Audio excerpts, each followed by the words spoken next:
ঘোষণার শুরু থেকেই আলোচনার কেন্দ্রবিন্দুতে দক্ষিণ ভারতের অভিনেতা সূর্যা কুমারের পরবর্তী সিনেমা কানগুবা। ইতিমধ্যে এর বেশ কিছু ঝলক দর্শকদের মনে উন্মাদনা সৃষ্টি করেছে। সেই উন্মাদনার পালে নতুন করে হাওয়া দিল সদ্য প্রকাশিত ট্রেলার প্রকাশের পর রীতিমতো হুলস্থুল ভারতীয় সিনেমা অঙ্গনে।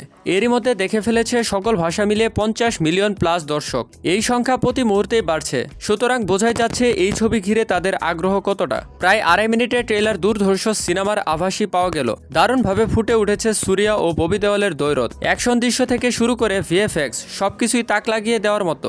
জানা গেছে মোট 3 অবতারে দেখা দেবেন সূর্যা কুমার।